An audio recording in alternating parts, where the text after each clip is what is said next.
I remember when I was a lot newer in my editing career, I would pretty much work with anyone. My standards non-existent. If someone came my way, best believe I'm asking if they'd take me on as an editor. And it's only me looking back at those experiences now where I'm seeing those sleepless nights, I'm seeing those clients treating me like shit, and I'm realizing that isn't normal. I remember I used to have clients that mistreated me and I never realized that was even a problem. Like, that was just, oh, I guess all clients are like that. I guess this is how every editor lives. But now that I'm working with these large creators and I'm getting paid a lot more, I'm charging like over 1,000 per video, and if you believe me or not, I don't really care. But I'm now realizing when there's people that you actually work with, when you're working with your dream clients, it doesn't even feel like work anymore. So in this video, we're going to be going through the 10 green flags that you should look out for clients, and if they've got a few of these green flags, it might actually be a really good decision to work with them. The first green flag that you're going to look for in clients is whether they pay upfront or not. Now this is going to be a bit controversial because I know a lot of people say, oh, you should charge after. No, you can do half first, half after, make sure you don't get scammed. But I'm dead set on you charging upfront. The reason being, I'll never forget my first ever video, $2.50. Well, it was supposed to be $5, and you can imagine how that went. We agreed on half first, half after. He paid the first $2.50, spent a week on the video, and he said he didn't want the video after it was done.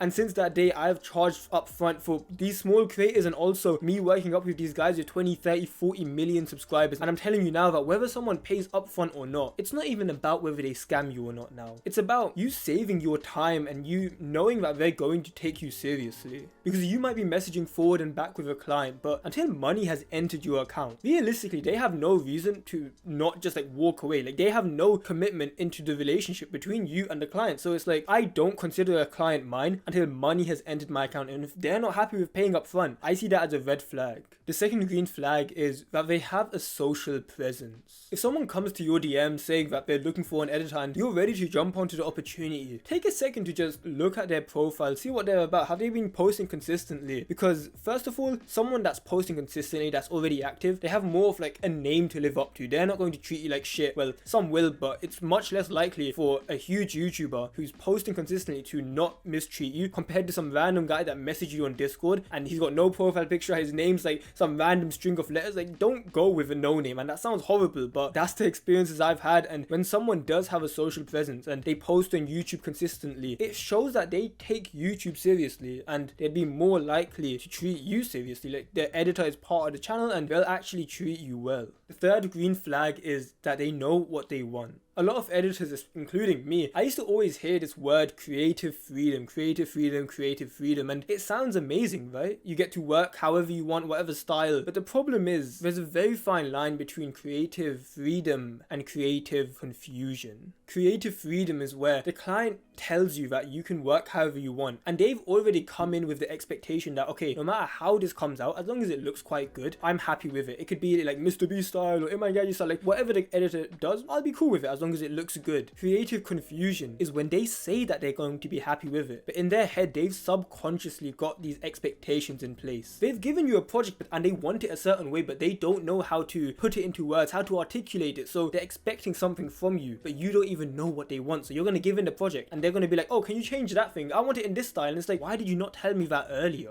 When a client comes to you with a style in mind, or maybe you have to ask them, oh, do you have some brief? Do you have like a style that you want? And they give you stuff. It's so much easier to meet their expectations compared to someone who has these hidden expectations in their head and they're going to get mad at you when you couldn't meet them. Green flag number 4 is they give solutions, not criticism. Now, you've probably heard of the word criticism, and while most people out there, they try to run away from criticism, me and you, we understand that. We know the importance of criticism, but it becomes a problem when a client tells you this criticism, but they just leave it at that. They give you notes and it's like, oh, this edit is bad. And it's like, okay, so what do you want me to do with it? And they don't give you any solutions. A lot of people ask me how I learned like the techniques of editing, how I became a lot better at storytelling, retention, things like that. And the truth is, I never had like formal training for it. I never went to university and did a degree on storytelling in films. The way I learned all of these techniques is when I would work with like a larger channel and they would give me revisions. So revisions are like changes to the video after the video's done. They would give me these changes and I would do them and I would subconsciously learn from them. What they'd say is, it'd be small things like, oh, don't zoom all the way into the screen because it might like lower retention. Instead, let's put the gameplay as well as the face cam while there's a reaction. So it's like he's giving me criticism, but he's giving me solutions as well. He's telling me how to improve it. It becomes more of like a us as an editor plus the client versus this problem, which is like, oh, we're both trying to make a good video together, instead of just like us versus them where we're going at war with each other trying to like piss each other off. So when you notice someone giving constructive feedback, and it might hurt our egos a bit to think like, oh, that means our work isn't perfect, but when someone gives solutions as well as criticism, it's such a green flag.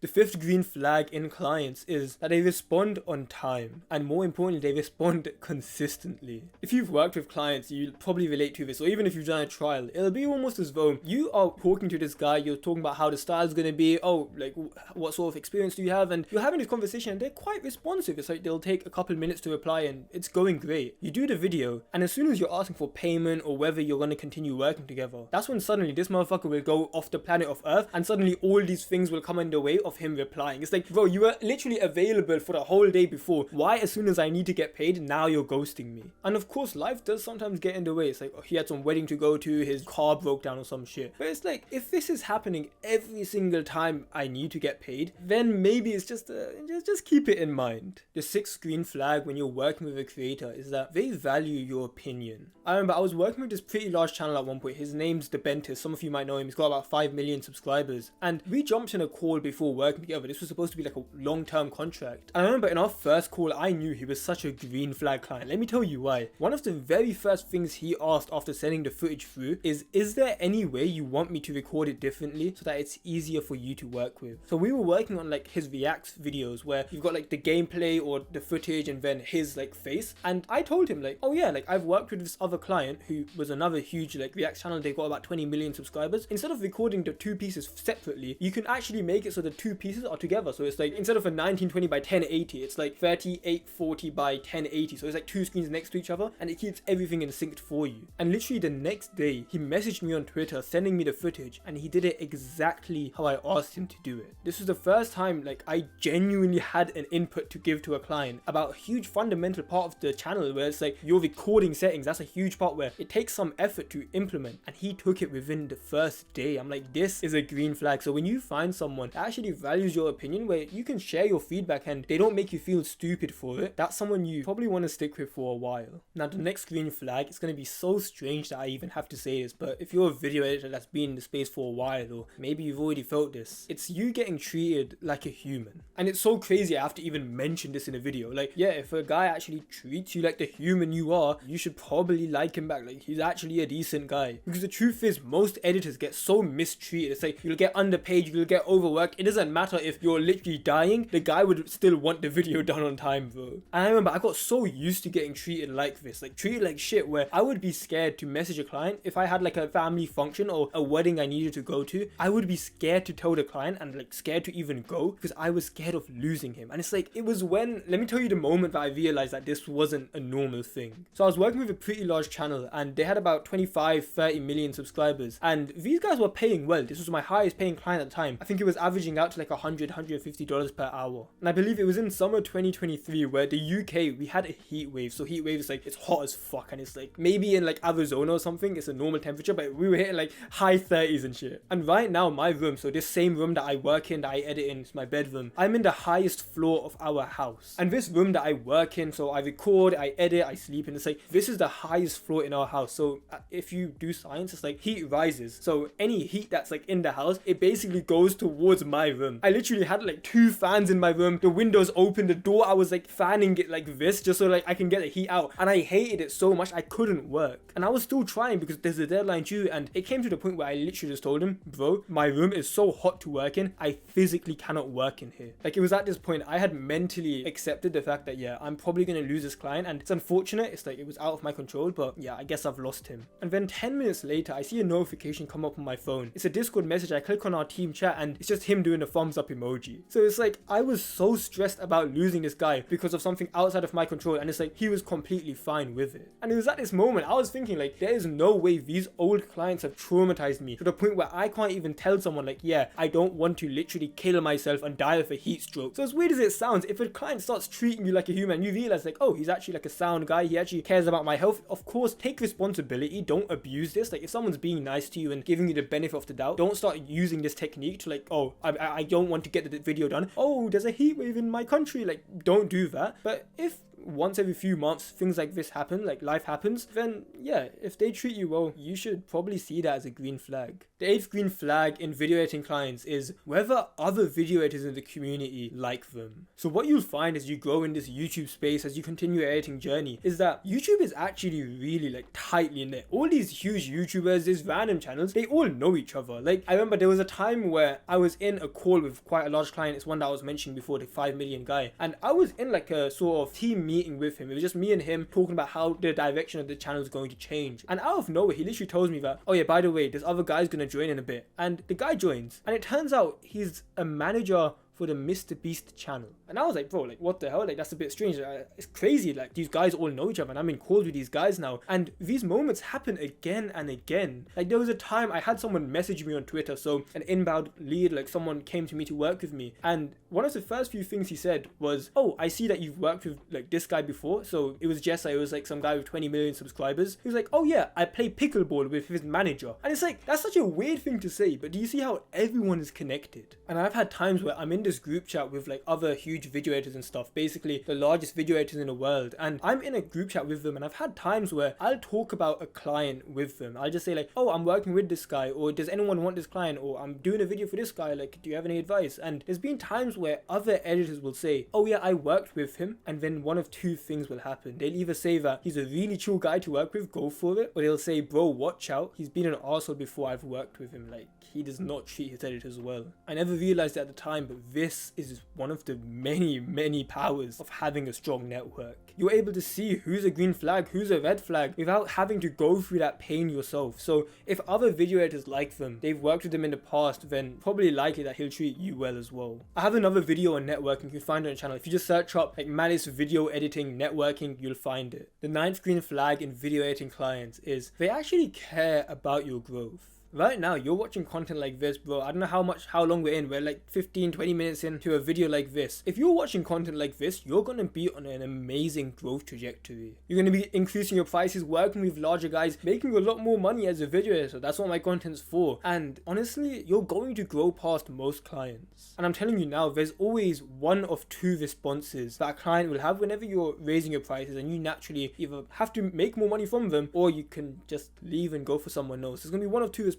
First one is going to be where they kind of get annoyed at you. They're like, oh bro, like, but I've been giving you videos, like why do you want to raise your prices? Like, no, I can't do that. That's going to be the first version. The second one is where they almost see you growing up as an editor as almost like seeing a kid grow up. It's just a beautiful thing where you feel as though this person has actually helped you grow, and they've allowed you to do that. Like even till this day, sometimes I have people message me on Twitter, on Discord, like on commenting on YouTube, these old clients, and they're saying that they're proud of how far I've come. Basically, over the last 2-3 years, I've gone from me editing Fortnite videos for like $5, $10, $15 to making over 1,000 per video, and now I'm helping other video editors do the same. Like we've got a lot more impact here than I used to just a few years ago, and it's like they see that and they're genuinely happy for me. So when you tell someone that you're raising your prices and, oh, I'm going to take longer on this thing, and oh, I'm growing like this, I'm going to have to naturally probably stop working with you if you can't raise prices. And if someone reacts to that quite well and they're happy to give you a higher payment because they see you're doing a lot better and they see your skill has improved, then it's just an amazing green flag. Like, bro, if you can find people that actually like it when you grow, you become a monster. Because when you have a supportive circle, so both with clients and like with other editors, so our community pretty much, it just becomes so much more fun to like grind this out. And the 10th green flag in a client is that your values align.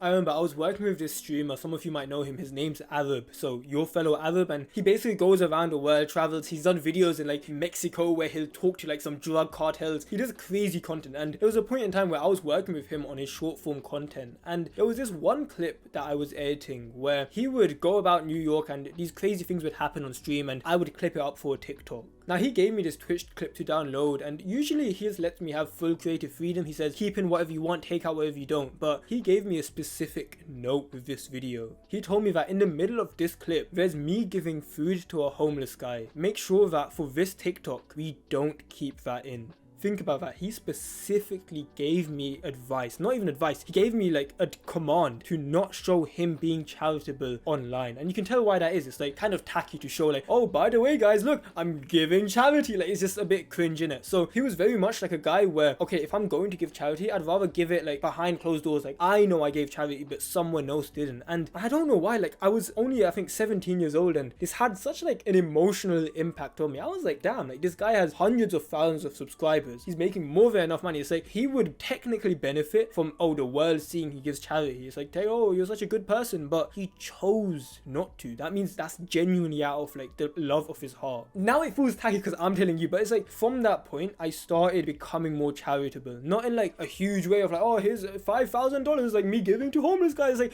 it's nothing crazy like that, but it's like just small acts of kindness and charity. It's like I think it was because of that client that I worked with, so Arab, and me seeing him do it made me realize that I should probably do that as well. And I'm realizing now that there's so much you can learn from your clients, and a lot of the times these clients, they're owning their own businesses and they're probably a little bit older than you, so it's almost like having a mentor in a sense when you can consume someone's content that you actually respect. Of course, when you're starting out you don't really have this leverage where it's like, oh, I'm only going to work with people that I really would like, but it's like at first you can't really be too picky, but later on when you're going long term, when you're charging more like 500-600, something you want to look for, or at least something that I look for now, is would I actually be this person's friend in person? Like if I was next to this person on the train station and I knew everything about him, would I actually talk to him and want to get to know him? Because when you're working with someone like that your values align, your interests, maybe you got different hobbies, but it's like you're both passionate about a certain thing, and it just becomes like a friendship rather than like just working together. When you're working with these guys, your dream clients, it's like it's no longer work, it becomes fun. Editing becomes your video game. The only difference is now you're getting paid like a 6-figure salary for basically sitting on your desk doing whatever the hell you want with this guy that you're having fun with anyways. And of course this isn't going to be like a 2-day thing, or 7-day challenge to become a professional video editor and find your dream clients. Like, I'm not going to bullshit you, it does take time, but when you realize that this little editing thing you did on the side where you're just basically doing it for fun again just like you used to, and the difference is now you're working with your dream clients, it might take you 6 months, 12 months, a year, 2 years, but it's so worth it. I've gone on that journey and now I hope other video editors do the same. So you can scroll down right now, click the red subscribe button. We also have the Discord in the description, a couple thousand editors just like you, ambitious as fuck, and yeah, I think you'll really enjoy it in there. And go watch this video right now, and yeah, take care, peace.